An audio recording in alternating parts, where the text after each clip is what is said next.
Greetings, YouTube. The Doctor is in. Dr. Urias Papers here, coming at you with another commentary on Dungeons & Dragons. And today on the Dr. Spell Prognosis, we are talking about the spell Faithful Hound. We're giving this spell a C+.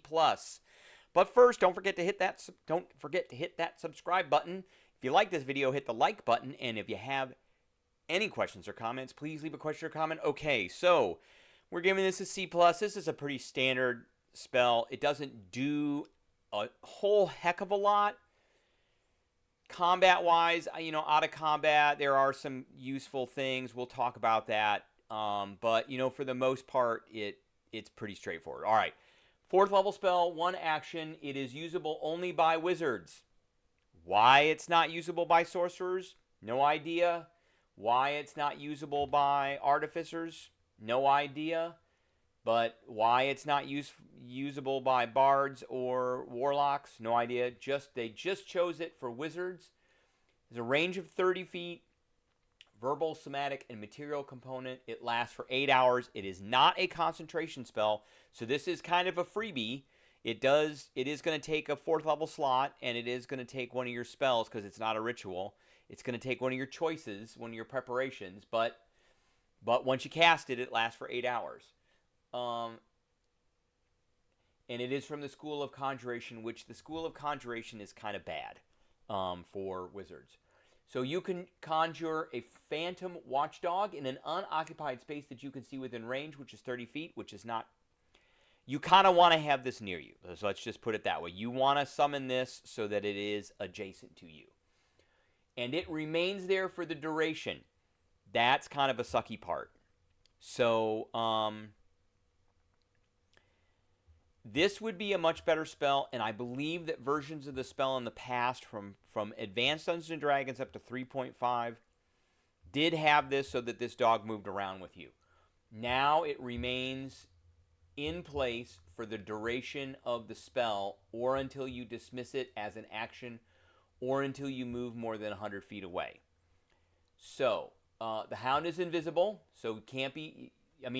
somebody would see you cast a spell, but they wouldn't know that the Hound was there unless they can see invisible, and the Hound cannot be harmed. So that doesn't mean it can't be attacked, but it can't be harmed. So you could psych somebody out to try and attack it. When a small or larger creature comes within 30 feet of it without first speaking the password that you specify, it starts to bark louder, and it can see invisible creatures and see into the ethereal plane, and it ignores illusions. So there is some utility in that. So you could come to an empty room. The wizard casts this inside the room. If there are invisible or ethereal creatures that are within 30 feet of the Hound, it will begin to bark. You could move into the room to the dog, and then it'll start barking if anything comes near it, if it's a bigger room or something. And if there are illusions, the dog's not going to do anything. So you could also use this to kind of gauge whether there are illusions or not. That's not the most optimal use of this spell for a 4th level slot, but you could do that. But remember, the dog's not going to move, so once you cast it, it's going to just basically be there. All right, so at the start of each of your turns, the Hound attempts to bite one creature within 5 feet of it that is hostile to you. The Hound's attack bonus is equal to your spellcasting modifier plus your proficiency bonus, spellcasting ability modifier plus your proficiency bonus, which is your spell attack roll. On a hit, it deals 4d8 piercing damage. That's a lot. That's a lot of damage for a freebie. So that's about, on average, about 18 damage every round if it hits. That's quite a bit for a freebie spell. So there are 2 schools of thought on this. You could put it next to you so that it'll punish somebody for coming near you as the squishy wizard.